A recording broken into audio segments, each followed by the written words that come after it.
Welcome back everyone to another episode in the Micarta series.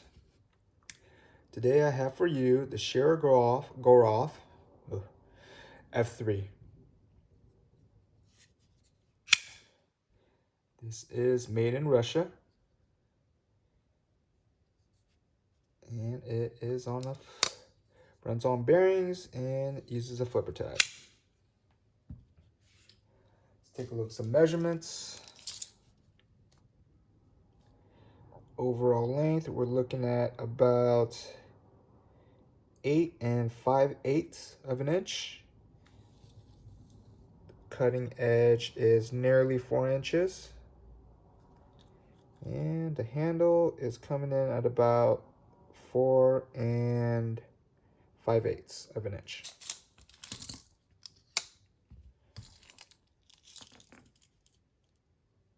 Got width of 1 1/4 inches and thickness just slightly above 1/2 inch.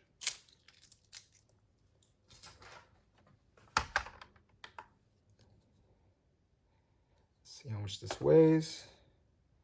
Ooh, 4.87 ounces, under 5 ounces. It actually feels a little heavier than that, but what do I know? Let's take a look at some comparisons to some other familiar models. You got your Benchmade 940 on the bottom. And your Spyderco PM2 on top. Blade definitely larger than both. As you can see. Yeah. So the F3 is actually the liner lock version of the F95. This is also a Shirogorov, and you can see the F95 is a frame lock. F3 is a liner lock.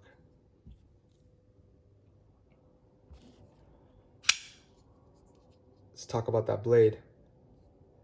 So we got the Shirogorov insignia right there.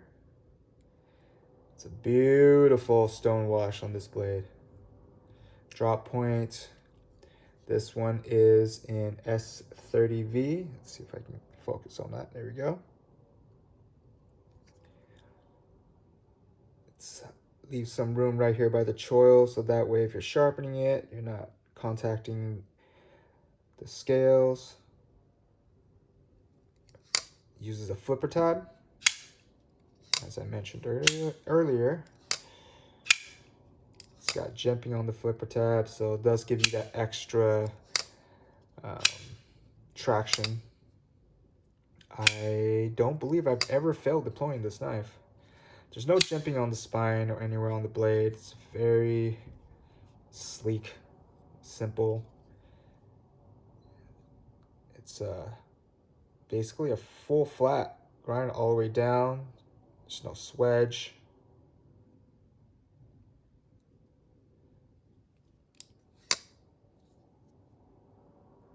Let's talk about the handle. This version has a green canvas micarta with orange accents on the pivot collar, both the front and the back.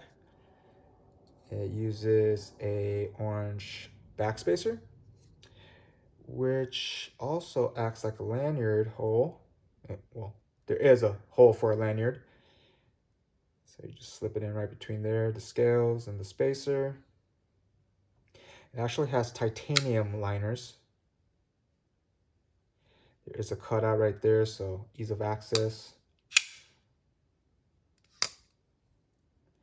It's got one body screw, one pivot screw. As I mentioned, it does run on bearings. This one uses the single row bearing system. They also have some other types. When you get into like the custom divisions, they use a bunch more intricate ones. They have a roller bearing system. They have a multi-roll bearing system. And these are proprietary hardware and pivot screws, so you do need a tool to be able to disassemble these. Canvas micarta feels really good in hand. There's a just texturing to it, so it does provide you extra traction.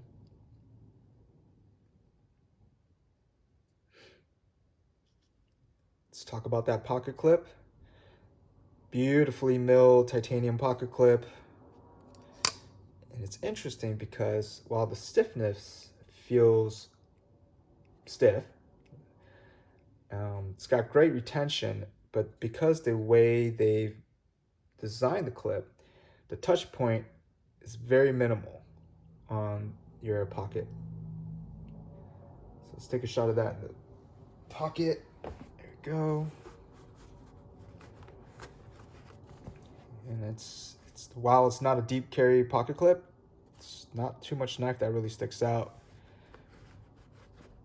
Plenty of space for your hand to get in there.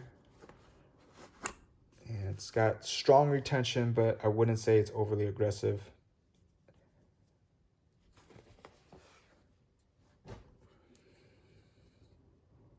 Let's talk about availability and price point. Availability is rare because I haven't seen these pop up on any online retailers in a while. There's a company based out of California called Recon One. They are one of the more commonly known distributors for Shirogorov knives. They tend to get a lot of different models, a lot of custom models, high-end models. So yeah, I haven't seen this model around available in a while. I don't know if it's discontinued, so I'm sure if you looked online, you might be able to find one, but most likely from a secondary market. When I got this one, it was $675 before tax, and I did get it from Knife Center. I will leave a link so you can read a little bit more about the company and just a little bit more information.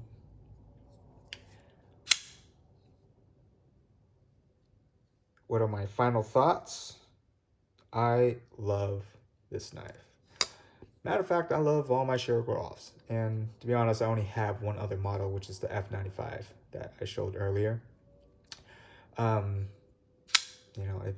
I first started collecting knives, this is one of the first high-end Russian knives I got.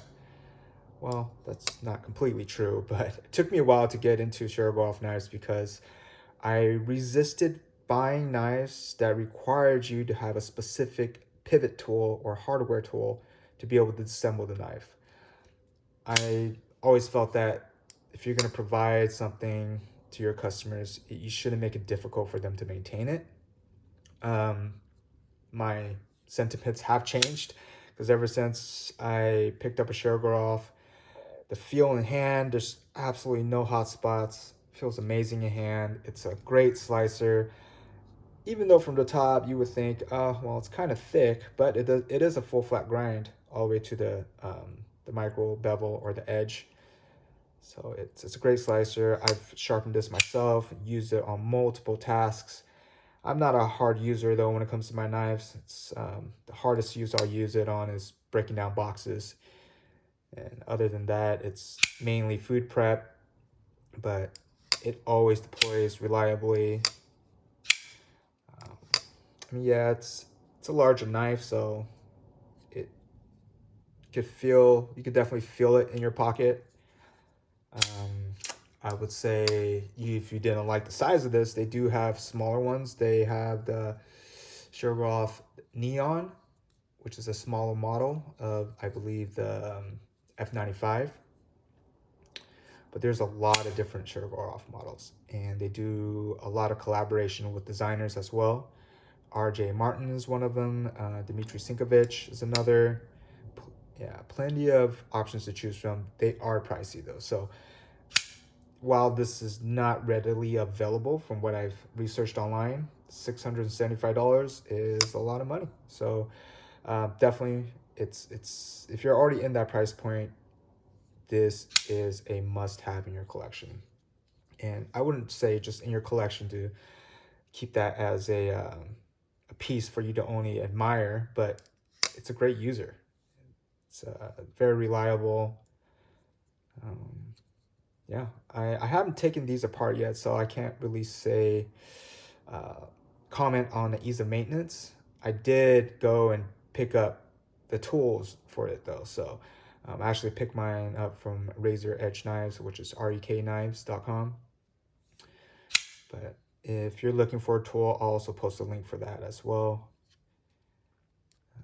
I can't comment whether or not they're readily available, but he does create these tools for the Shirogorov knives. Yeah, there's so much love about this. They've compared this, at least the frame lock version, they've compared it to a flipper SCRK. So it's basically a Chris Reeve Sabenza on a flipper. And I'll just show you for contrast. So again, this is the F95. Yeah. But an S30V is a very competent and capable steel, so I've never really been swayed away just because it's no longer one of the more hyped up, talked about steels. It is still very competent, and during its time, it was a super steel from what I've read. All right. Well, really appreciate you tuning in. Drop a comment if you have this knife in your collection, how you feel about Shirogorov knives. Give me a thumbs up if you enjoyed the video. Make sure you subscribe if you would like to get notified for the next video, and ensure that you hit that bell icon to get notified. All right, enjoy the rest of your day. Stay frosty.